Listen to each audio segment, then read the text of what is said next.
Date क्या है? 21।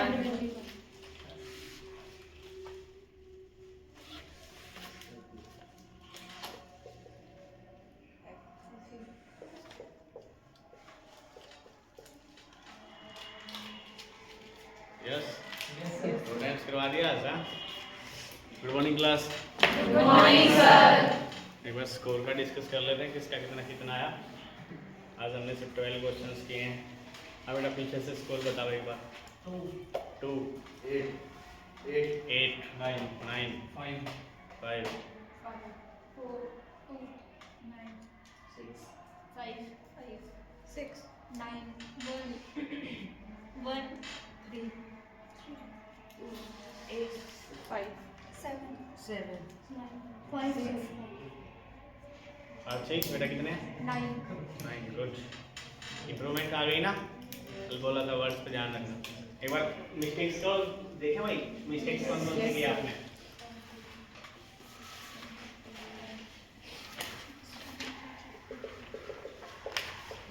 Spellings mistake बताओ सबसे पहले। नहीं है सर। कोई स्पेलिंग मिस्टेक नहीं है? No sir. लिखने में इम्प्रूवमेंट कर ले। Yes sir. बड़े अच्छे बच्चे हो। बट नोट में single person spelling mistake. No sir. Only two. किसकी गलती है? स्पेलिंग्स की बताओ, एसईएस को छोड़ के। लेंसेज की स्पेलिंग गलत है। और स्कैटिका, SCIATICA, स्कैटिका राइट स्पेल कर लो। एस और केएस की गलतियां किस किस की आई हैं आज? 1 2 3 4 5 6 स्टूडेंट आउट ऑफ 24, ओनली 6। कितने क्वेश्चंस की थी बेटा? 2 क्वेश्चन। कितने क्वेश्चन में? 3 क्वेश्चन में? 1 क्वेश्चन में? एक में सर। एक क्वेश्चन। 3 नंबर आपके कट गए एस और एएस के, 1 नंबर कट गया स्पेलिंग का। नंबर चले गए टोटल 4, नंबर बच गए 8। अब इसमें से कौन कितने क्वेश्चंस आपने सुने ही नहीं ऑडियो में, जो ऑडियो में चल रहे थे? 2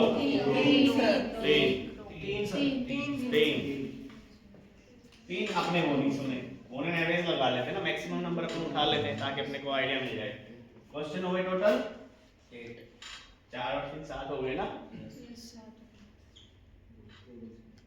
माइनस राइट हो गए 5 की एवरेज पे आप लोग आ गए। अब दोबारा किस चीज पे फोकस करना है? Very first spellings. आज एक कैंडिडेट की स्पेलिंग मिस्टेक है। सेकंड एस और ये सिंगुलर प्लूरल जो ऑडियो क्लिप्स में चल रहा है, लिसन केयरफुली, बिल्कुल फोकस उसी पे होना चाहिए। समटाइम्स क्या होता है, जब हम भी करते थे प्रैक्टिस, सुनते सुनते हम कहीं और चले जाते हैं। ऑडियो यहाँ बज रही है, आप बैठे पाकिस्तान में हो, आप बैठे इंडिया से बाहर हो कहीं भी। तो इस तरीके का नहीं होना चाहिए कि आप बैठे यहाँ वो सोच क्लास से बाहर कर रहे हो, कानों में आपके बज रहा है इंग्लिश म्यूजिक, आप सुन रहे हो सैड सॉन्ग। इस तरीके का नहीं होना चाहिए। जस्ट फोकस, 3 से 4 मिनट का फोकस चाहिए बिल्कुल। पहले अच्छे से डीप ब्रेथ लेके अच्छे से रिलैक्स होके फिर सुनना स्टार्ट किया करो, तब क्वेश्चन करना स्टार्ट किया करो, अपने आप ठीक हो जाएंगे। एस और एस पे फोकस करना है। दोबारा ध्यान से सुनना ऑडियो क्लिप्स को। उसके बाद आ गया जो वर्ड्स आपको सुनाई नहीं दिए, वो एंसेंट उनका थोड़ा सा डिफरेंट है as our Indian culture, and along with that they also speak little fast. Because जैसे अपने को हिंदी बोलनी होती है, हम बहुत फास्ट बोल लेते हैं, आप सभी समझ जाते हो। लेकिन जब इंग्लिश की टर्म्स आती है, because we are not familiar with the English too much, थोड़ा बहुत तो फैमिलियर, इतना भी नहीं है कि आपको अच्छे से समझ में आ जाए वो क्या बोल रहा है। कई बार ऐसे वर्ड्स होते हैं कि आप सामने से बोल के चला जाएगा, आपको पता भी नहीं लगेगा, या उसका क्वेश्चन करने का टेक्निक अलग हो जाती है। एक्टिव पैसिव आपने पढ़े होंगे ग्रामर में। एक्टिव में सिंपल लिखना होता है, पैसिव में आप बैक साइड से उठा के लिखते हो। सेम वो पैसिव वर्ड्स भी बोल देते हैं उधर। आप सोचते रहते हो कि सीरीज से आएगा, लेकिन वो पहले उसको बोल जाता है कि ये तो आप देखोगे कि ये स्क्रिप्ट में लिखा ही नहीं हुआ है कहीं पे भी कंटेंट में, ये पता नहीं कहाँ से आ गया। तो उस चीज़ का भी ध्यान रखना होता है। सेंटेंस आगे पीछे हो सकते हैं, 1-2 सेंटेंस।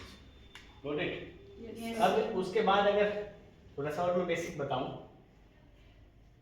कुछ इस तरीके के वर्ड्स लिखे होते हैं आपके लिसनिंग के स्टार्टिंग में, जब कोई भी डॉक्टर, जीपी, गैस्ट्रोएंटरोलॉजिस्ट, साइकोलॉजिस्ट आपसे क्वेश्चन, जब पेशेंट जाता है वहाँ पे उससे क्वेश्चंस पूछता है, सबसे पहले वो पेशेंट का नाम पूछता है, कंफर्म करता है, वो आपको राइट साइड लिखा मिलता है आपके लिसनिंग टास्क के ऊपर। और आपको उस चीज़ का ध्यान रखना कि कौन से वर्ड्स तो बोलेगा डॉक्टर, कौन से वर्ड्स बोलता है पेशेंट। अब डॉक्टर का क्या काम होगा, डॉक्टर तो पूछेगा व्हाट, व्हेन, हाउ, व्हाई, इसी तरीके के क्वेश्चन होते हैं कि अगर आपको चोट लगी कब लगी है, did you have any kind of injury, at what time, at where, did you take any kind of medications, do you have any kind of allergy with the medications, इस तरीके से पूछते हैं। या did you have any kind of history of past taking medications or surgery, इस तरीके के questions आएंगे। कुछ मैंने इस तरीके से यहाँ लिखे हुए हैं जो डॉक्टर्स पूछेगा, पेशेंट आंसर देगा। डॉक्टर्स के क्वेश्चन से बहुत कम आंसर मिलेंगे, जो पेशेंट बोलता है ना, जब पेशेंट बोलना स्टार्ट करता है तो सबसे ज़्यादा आंसर वहीं से होते हैं। कुछ डिटेल कौन दे रहा है, पेशेंट दे रहा है। डॉक्टर तो लिमिटेड क्वेश्चन पुट करता है। डिटेल ऑफ इंसिडेंस, कैसे हुआ, कब हुआ, क्यों हुआ, डॉक्टर पूछेगा।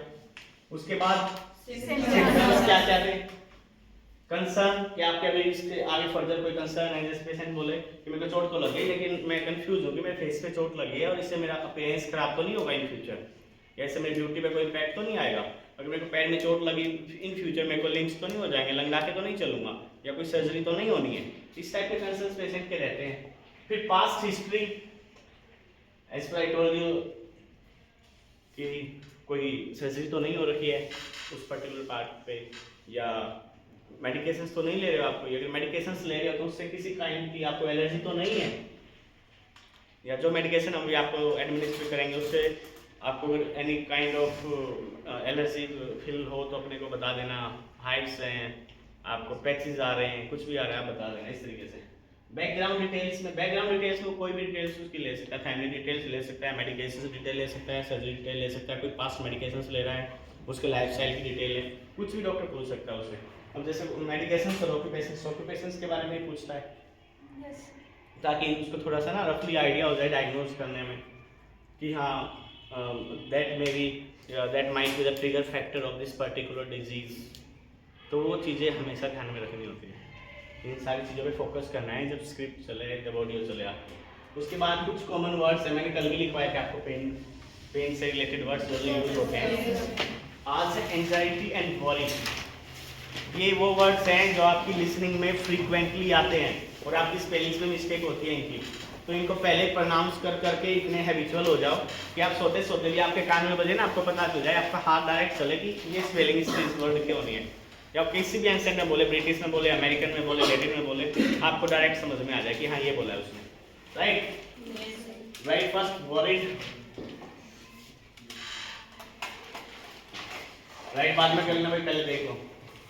Worried, anxious, nervous, concerned, uneasy, stressed, restless, tense, agony, fuzzy। But ये वर्ड्स हैं मोस्ट कॉमनली आते हैं जब पेशेंट से एंजाइटी और वरी के रिगार्डिंग पूछा जाता है।